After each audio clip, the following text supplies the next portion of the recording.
So, like you said, we're starting the Illusion ceremony now. So just a question, who here has either participated in the Illusion ceremony or has had a child participating in the Illusion ceremony before? Alright, about half, quite a few. If you didn't know, those of you who aren't familiar with the Illusion ceremony, it's something we've been doing, actually got started here in New Jersey quite a number of years ago. It's something I participated in, and also my older siblings as well. And this year, Brandon and I were honored to be leading the Illusion course for the 13, 14-year-olds. And we had about 24 kids, actually exactly 24 kids, that together for about 12 weeks learned what our faith is about, the meaning of real love or true love, and also what it is that we can do, or as the Illusion person could do to make the world into the place that we want it to be, the church ideals that we're striving for. And they did this through a lot of DP study, as well as we had an overnight workshop here, and they also had a lot of requirements like community service, prayer condition with their family, and quite a few other requirements. And today is the day that they've all been working towards. Now they've completed these requirements. Today they do a ceremony where they will be committing to their community as well as to their families and their future spouse to something that we call the Illusion Pledge. And when they make this commitment, they'll be receiving a ring. And the ring is a symbol of their purity and also the promise that they're making through the Illusion Pledge. Anyway, so this year has been, I don't know, at least myself, it's been a really great experience. And we really have to thank a few people. First of all, I don't know if he's here, I don't think he's here, but Brian Sabrin, he is the one who started the whole Illusion ceremony many years ago and also really supported me right at the beginning when we were getting started. And also to our amazing volunteers. We had 8 volunteers that helped us every week, every Friday. They came and invested into the participants and helped to raise them up.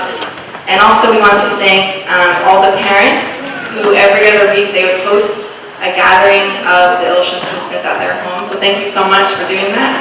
And also we want to thank Pastor Manoj and his wife Ronnie for really supporting us this entire 12-week process. So yeah, that's a little bit about the Illusion ceremony. I'll invite Ray back.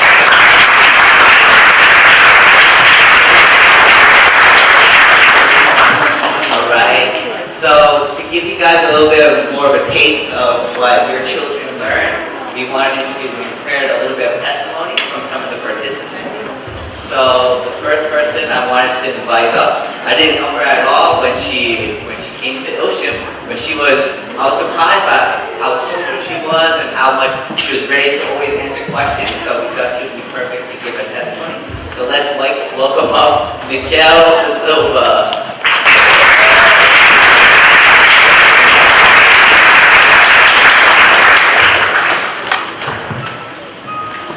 Good morning, guys.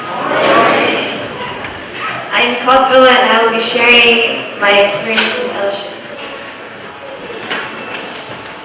At first, I didn't really get the purpose for why I even went to church or who my parents were. I just thought that the only reason why I went to church was because I had to. I did not understand the importance of the family pledge or why we even did Budoke in the mornings. But once I went to Illusion, my whole perspective of our church changed. Thanks to Raymond,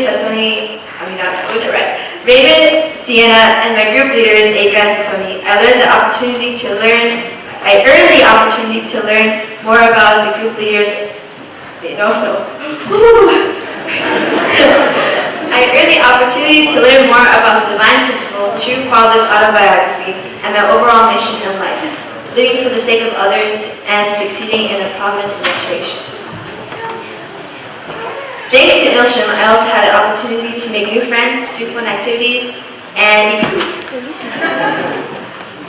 One of the things I learned in Illusion was how Jesus appeared to people and declared everyone that he was the Messiah and was crucified.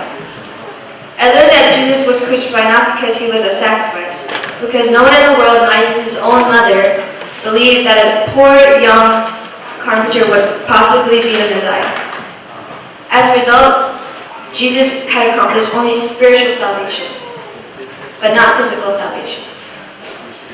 True Father was also the same as Jesus. He was not some super famous, handsome angel that has superpowers. but just a little 16-year-old farmer boy from Korea. No one could have believed that small Korean teenager, but people did. The first generations are the one who believed the True Father.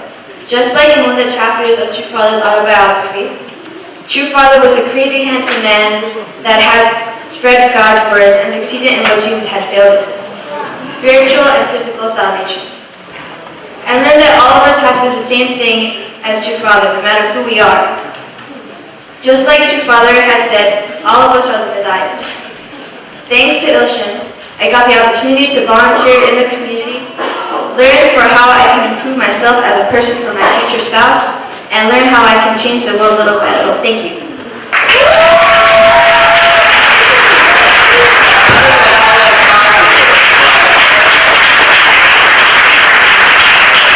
I hope with everything that we hear, we can also hear ourselves, our parents themselves, and what we want to do also as we are dedicating ourselves to our community, to our faith.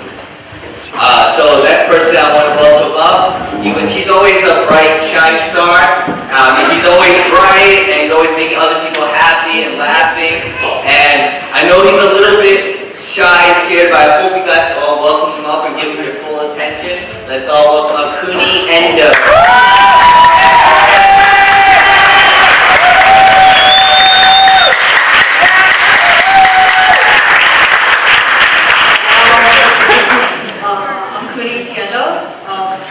I have to say a few words on my experience in the Ocean program. But before that, I would like to thank Sienna and Raymond for organizing and making the Ocean program work.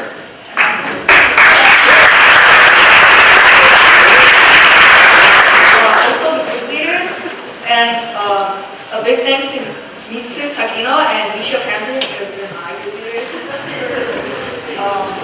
I would also like to thank my peers for being there with me every step of the way, and finally, I would like to thank Heavenly Parent, True Parents, and our parents for supporting and dealing with us throughout our lives.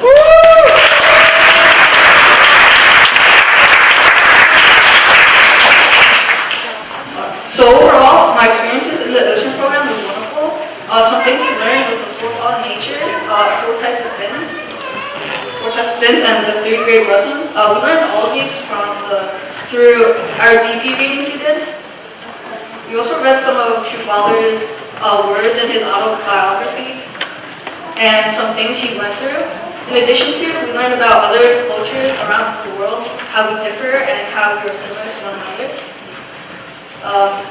Another thing we were taught was the meaning of the ocean ring. The ocean ring is a promise to our future spouse that we will keep our purity, and we want to keep our purity in order to feel true love. Personally, I really liked how we were able to bond with our brothers and sisters. This happened when we would go into small groups and share our experiences to whatever the topic it was, and usually we were able to relate to one another's experience, and which would make the bond stronger. Something that stuck out during the Ocean program was learning about true love. True love is no matter what happens, you'll be there.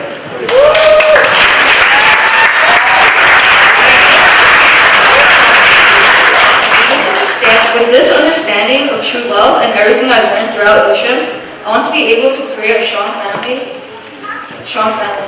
With this Ocean ring, I would like to keep pure, and lastly, be able to show people the way to God's perspective. I hope this is the same for my peers.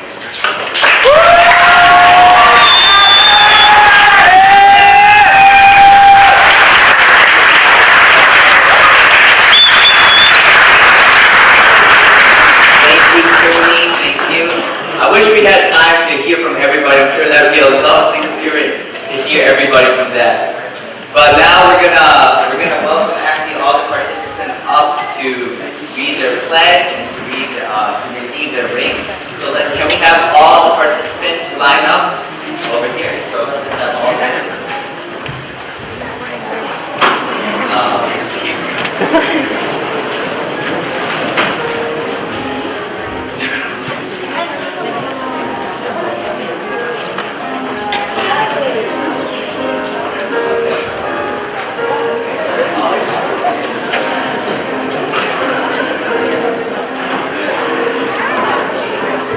Alright, so now we're gonna together announce the ocean pledge.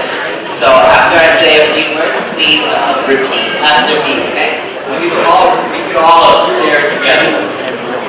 So, ocean pledge. As a blessed child of the second generation, I freely and sincerely dedicate myself to 1. Love and honor God and true parents by practicing a life of attendance with absolute love, absolute faith, and absolute obedience. Number 2, love and honor my parents by maintaining the tradition of our lineage that began with the matching and blessing of true parents and has been passed down to me. Number 3, love and honor my church and community by giving of myself in service to others and by participating in church activities. Number 4, love and honor my future spouse, my future children, and myself by maintaining sexual purity prior to receiving the matching and blessing. Alright, thank you.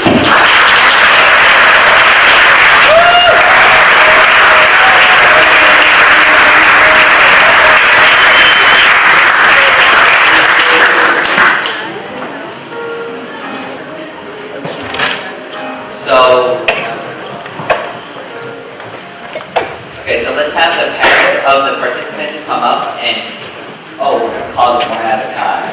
All right. Parents of Shauna Lewis.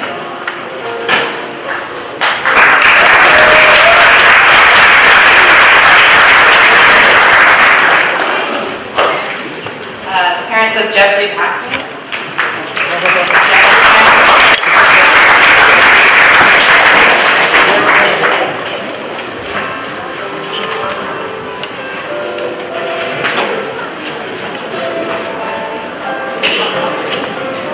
The parents of Michael Nelson, Rosike Ivan's parents.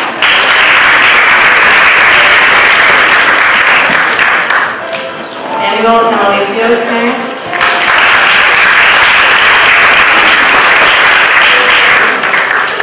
And Rudy Moncello's parents.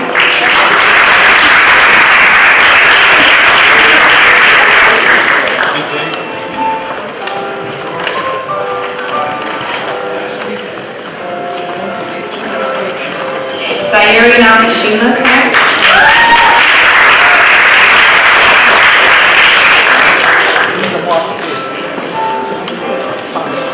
Shizuka Mamayama's parents. Nobuyo Watanabe's parents.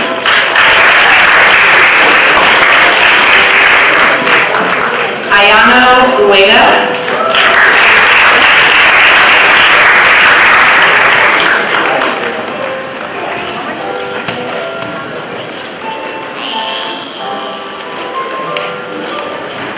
Marie Pato.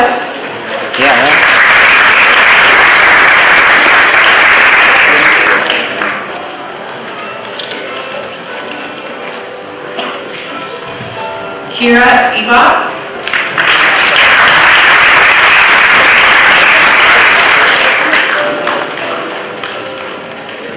Kawan Kim.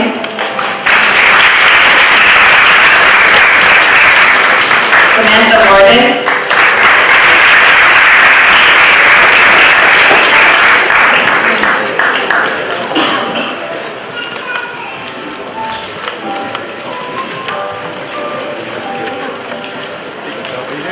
Asami Mariyama.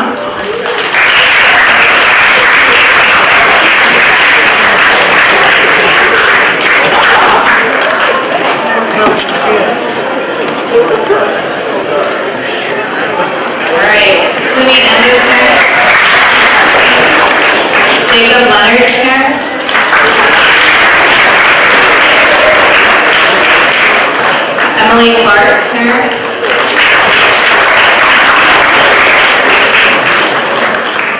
Risa Okazaki's parents.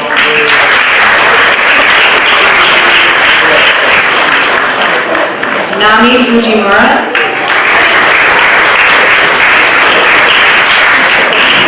Takaki Takazawa.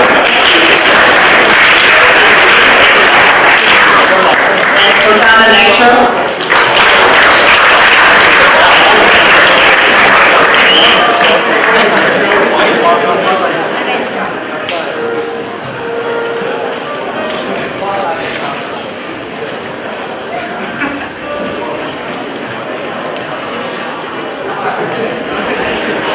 Please put on your child's finger.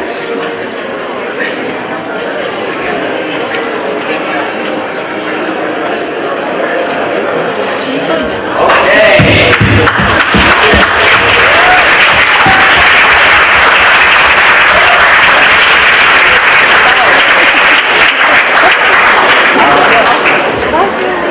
Hug your child. Hug your child. Congratulations.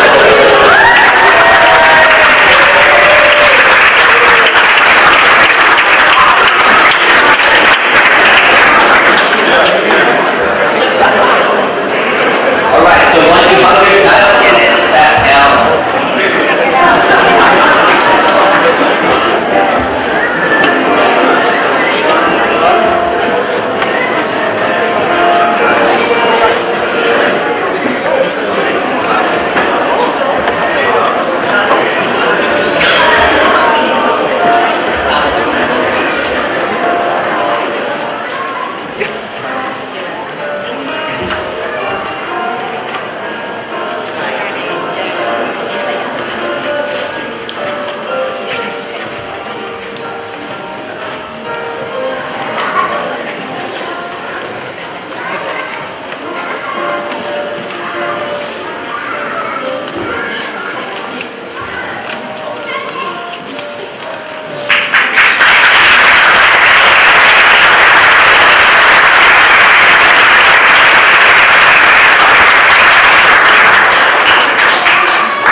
And also to symbolize this, we want to welcome up, first start with the staff that were able to volunteer. We want to welcome up Yukan and Soen as representatives of staff.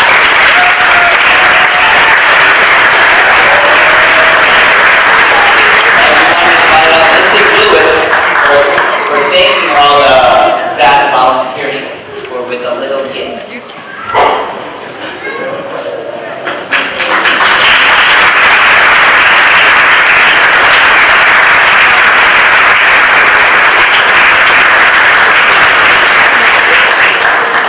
And our final symbolic offering, we want to invite up Hosanna and Michael for the cake cutting.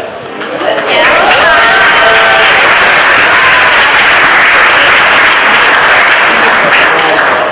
Before the cake cutting, I want to thank Raymond and Sienna giving a small card for them.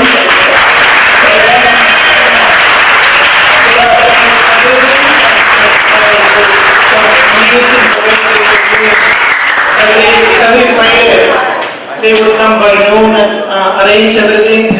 I was so impressed by the way they were doing, so organized and well done. Let us thank Raymond and Sienna.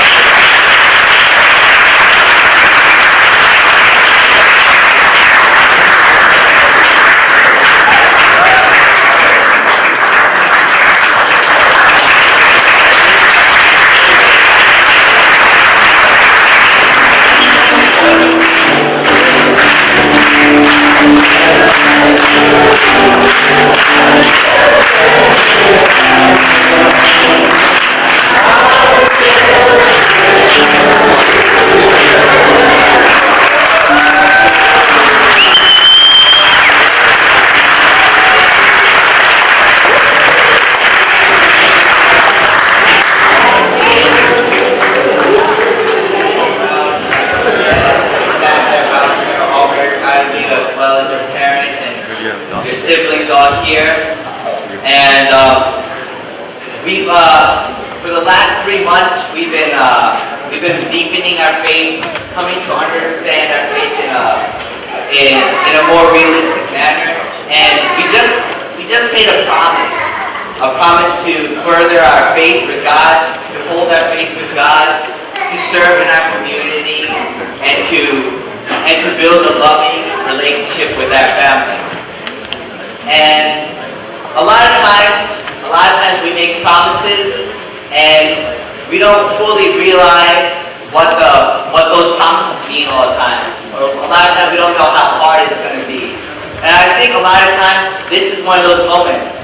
We haven't experienced a lot of those temptations yet, or we haven't experienced those hard times with struggles with God, or struggles with our faith, or with our church, or our community. But we still made that promise.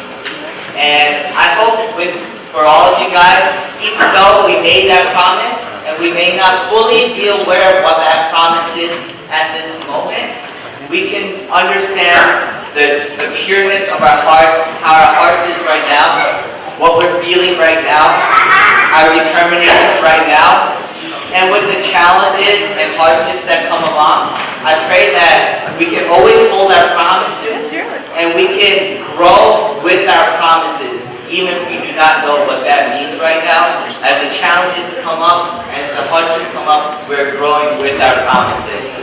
So I hope that's something that all of us can do, and as you are realizing more of what your promise means, we are growing together with that. So thank you all, God, for your promises and your commitment, and thank everybody.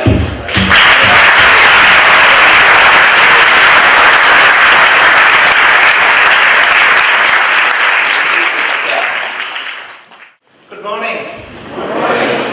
Wasn't that beautiful ceremony?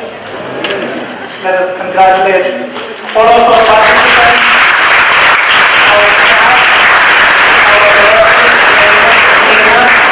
and also our elder members who designed this program, like Mr. Sabrine, Dr. Vinings, and everyone who designed this program as a ceremony to pass down our traditions to our children. This is something so beautiful. I was so moved by the program. Thanks again and congratulations.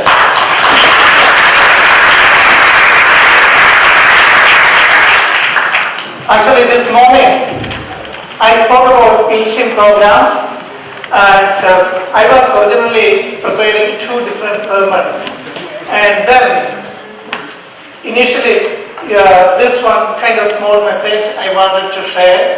Then as I was preparing that, I found out that is something so important all communities should know.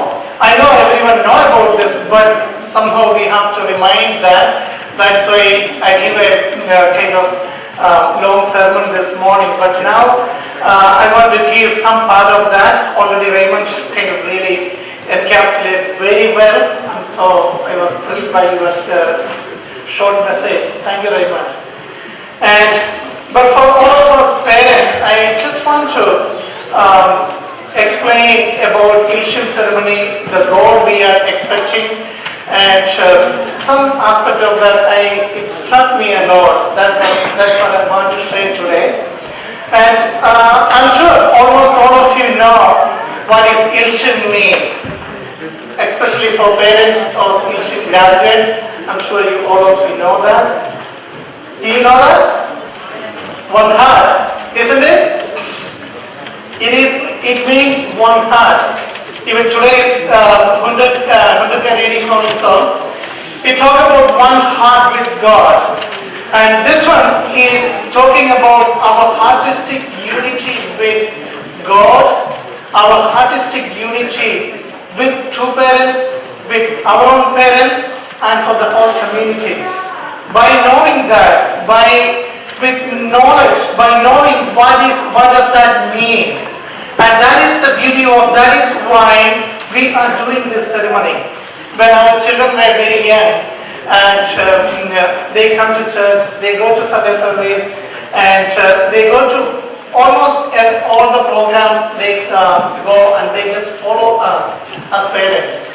But when they reach a certain age level, they have to understand why they are doing that and what is that they believe. Like in the Ilshin pledge, all of us, including our children, together with our children, we all recited that love and honor God and true parents by practicing a life of attendance with absolute love, absolute faith, and absolute obedience. And then again we continue saying that love and honor my parents, then love and honor my church and community, and love and honor my future spouse and my children. And together with our children, we took a pledge of maintaining an attendance, a life of attendance with absolute love, absolute faith, and absolute obedience. And sometimes this absoluteness is something kind of very, very feel like it's so much demanding, or so much like tell you just do what I know what you should do. Is it that way?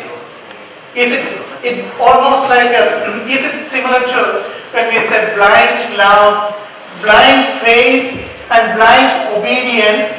You don't need to know what you are. You have to have faith, and you don't need to have who you should love, and what is you are supposed to obey. That's not blind faith. But how do you see? Is that same? Is it same? What about Ilshim participants? Were you asked to just obey even if you don't understand anything? And did anyone ask you, just follow, don't even ask any question? No. I'm sure they did. And sometimes we say, maybe now you don't fully understand, that's okay. That's the way today also Raymond said. And we believe many times this absoluteness we can very easily misunderstand. And we said, here we are committed, this relationship, what we are pledging today, is an eternal relationship we are committing. An eternal relationship of love with God and with true parents. And here what we are promising is that, God, today I am pledging to you, no matter what happened in my life, no matter what happened in my life course, I am pledging, I will have love towards you. Not only with God, I will maintain my love towards true parents. And I will have my love towards my parents and towards my community. That's what we pledging. And again, we are saying that we can, as I want to explain,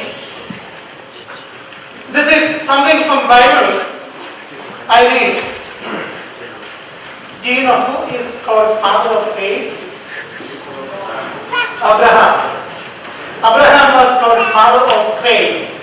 And one story, and he is called father of faith because he had absolute love, absolute faith, and absolute obedience. And the way that father of faith showed his absolute love and absolute obedience and absolute faith, I want to bring your attention to that. And in Genesis 18 chapter, 18:20 to 33, you can see a story. It is about God decided to destroy Sodom and Gomorrah, and God is conveying that to Abraham. And God said, I got complaints about Sodom and Gomorrah, many bad things are happening there, so I decided to wipe out that, and that's what God is talking here. And let me read some part of that. I don't want to read. Maybe you can later refer back to these passages. Genesis 18th chapter. And Here God said to Abraham, then the Lord said, the outcry against Sodom and Gomorrah is so great and their sin is so grievous that I will go down and see if what they have done is as bad as the outcry that has reached to me. If not, I will know. Then the men turned away and went to meet Sodom. But Abraham remained standing before the Lord. Then Abraham approached him and said, will you sweep away the righteous with the wicked? Abraham asked to God, God, maybe this town, this city is bad, but what if there are some righteous people there? Will you sweep away them? Will you kill them with the wicked people? What if there is 50 good people in the town? Do you want to kill them? Then God told him, if there is 50 good people, I'm not going to kill them. Then Abraham was happy, but same time he said, but God, what if there is 5 people less, only 45 good people are there? Here, the father of faith is discussing with God, the God who is demanding absolute love, absolute obedience, and absolute faith. This father of faith is asking him, that conversation is going on. At the end, you can see Abraham again saying, May the Lord not to be angry. I want to ask you one more question. They come down up to 10. They said, but let me speak just one more. What if only 10 good people can be found there? Then God answered, for the sake of 10, I will not destroy Sodom and Gomorrah. When the Lord had finished speaking with Abraham, he left and Abraham returned to home. And you know the story afterwards. Afterwards, God sent his angels to Sodom and Gomorrah, and the entire town, he saw only one family in the sight of God. Only one family who was kind of totally able to follow the commandments of God. And God did not kill them. God brought them back. God gave them a chance to go back to save their life. And my point is, not that story, but what I'm focusing is that this is what faith is. This is what love is. Abraham, when God said to Abraham, I'm going to kill those people who are not following my principles. Abraham did not say, God, you are going to kill people. I don't want to talk to you anymore. I'm going my home. Why do I have to talk to you? You said you are going to kill people, so I don't want to talk to you. What if I know there are some good people in that town, but still you are killing them? Is that the response Abraham did? No. Abraham said, God, I want to discuss with you something. I think there are some good people. And that is what love is. Abraham knew that God's intention is not to kill people, but to raise people with a proper standard. And that's why Abraham was able to, he believed in the goodness of God. Same time, God also believed in the good motive of the good expectation of the good standard of God. I can believe this God. This God, if I can go and talk to Him, if I could talk to God, God will understand myself. And that is what the absolute love and absolute faith is. That at the end, you can see, at the end, God destroyed those Sodom and Gomorrah. But Abraham could understand why is that. And that is what we are committing today.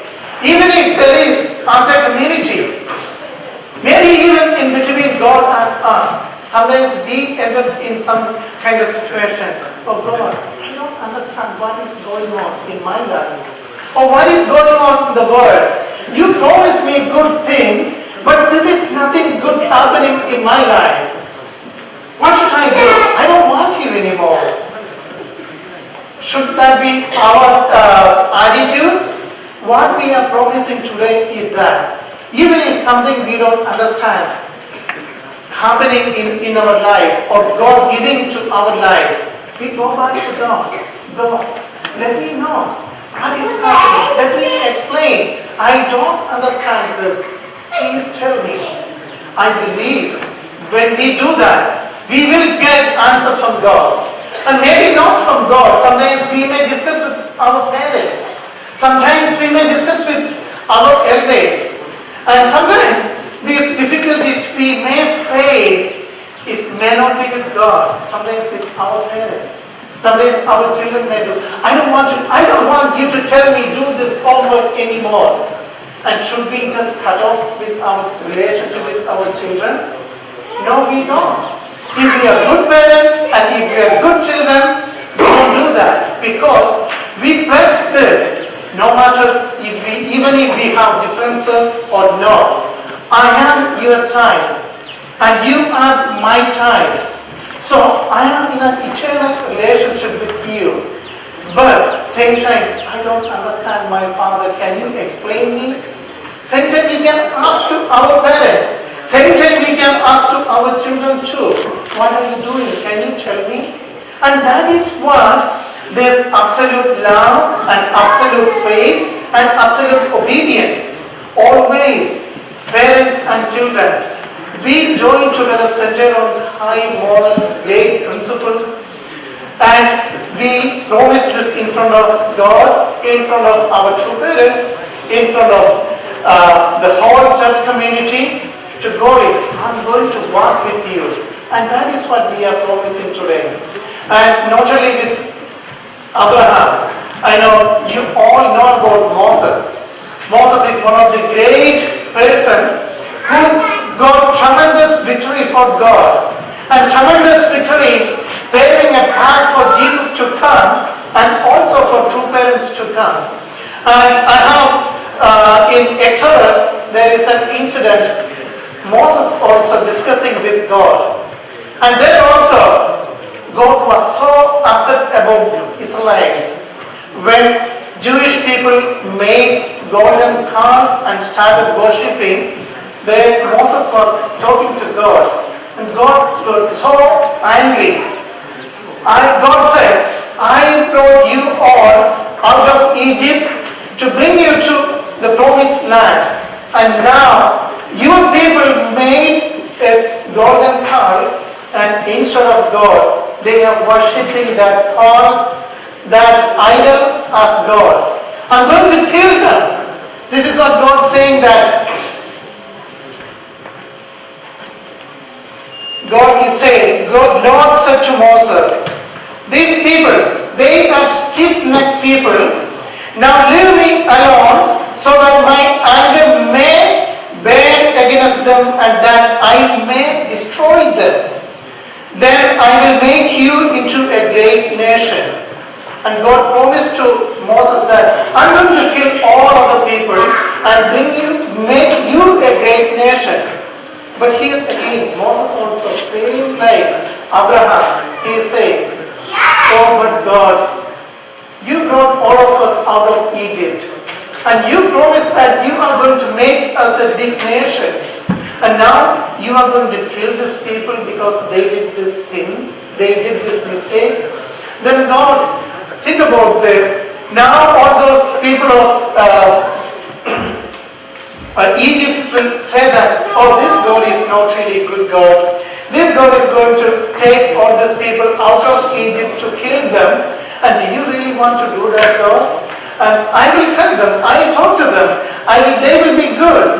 And Moses reassured God. Then at the end of that incident is that, then God said, at the end in 30 to 14, the reply of the God is, then the Lord relented and did not bring on his people the disaster he had threatened. And this also, my point is that when we have difficulties, when we have misunderstanding, even within our families, within our church community, within any relationship, don't cut off that relationship. Don't make a wall between you and the other person. Don't build a concrete wall between you and God. There is always answers. There is always a promise. Once you keep that promise, like, God, I promise I love you eternally. I promise I give my faith in you. And I promise I'm going to obey you eternally. But God, let me know why I have to do this. Let me know how I should do this. Then God will give us answer. Our parents will give us answer. Our children give us answer. And that is the only way we can go forward with that eternal relationship. Otherwise, if we don't understand anything and just keep that faith and I just have to believe, I don't need to understand, it won't last. And that is one of the major reason why we are doing this Ilshin program. Here, today, until this last 12 weeks, Raymond and Zina was passing the core fundamental concepts of our faith, the core tenets of our faith. They were passing to the children who were participating in that. And still, they may not fully understand that. Sometimes, as parents, you should understand that they have said, they understood this, and in the life of this journey, they will ask you questions. And same time, you have to take it in such a way God answered. And same time for children also, don't get cut off something if you don't understand. Go back to your parents, just like Moses did, just like Abraham did here. Then we will have an eternal relationship. Because Abraham and Moses did that kind of attitude, because they kept that kind of quality in their life, we are able to be here now. Because of their attitude, Jesus could come. Then later, our two parents could come. Now we are here because of that. And that's why Judaism is a dead religion. Christianity is a dead religion. And that's why out of that we are also emerged. And so keep this attitude of keeping that oneness. Here we talk about, we have Ilshin program today, Ilshin ceremony, Ilshin graduation. That is being oneness of heart. I promise you, I will be one with you in heart today. And going forward, today onwards, in my whole life, not even finishing with death, for eternity, I'm promising that I will be in one with you, God. I will be in one with you, our two parents. And I will be in one in heart with my parents and with my children and with my whole future generation. That's what we read in the Pundit passage also today. Once we know each other well, once we know what the other side is thinking, and once we know how we think each other, once we know each other, then all the filth and dirt suppressing our wonderful relationship can be taken away. Then we will be able to eternally enjoy that everlasting good relationship centered on the love of God, centered on the love of two parents. And then we will be able to have this wonderful community. You know, sometimes in community we may have problems, like we may have, like I want to do this thing like this. Like yesterday, even yesterday and also last Saturday also, we did one gardening project. And we all kind of discussing how we should do, and we need this kind of such and such flowers and like what is a seed, we wanted tulips, we wanted, then we wanted what is that yellow flower we talk? Pardon? Yeah, many different flowers. Then one flower, once we wanted tulips, and Reverend once went to buy, and then in the evening I didn't see, when we see the tulips, then we see, oh, when we noticed all the flowers, we didn't see tulips. And then me and Rani was talking, oh, there's no tulips. Then we thought, oh, maybe it must be all gone today.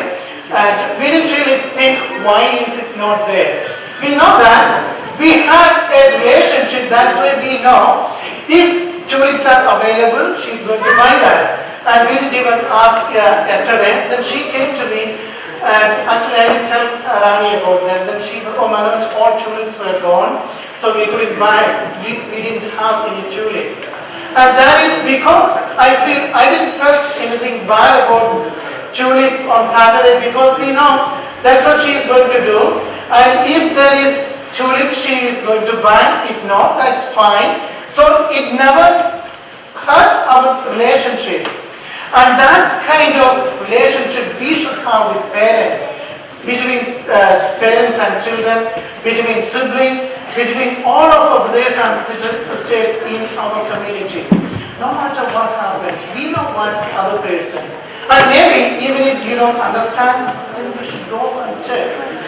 My friend, I was thinking that this is the way we are doing this program and why this is like this. Then he may explain.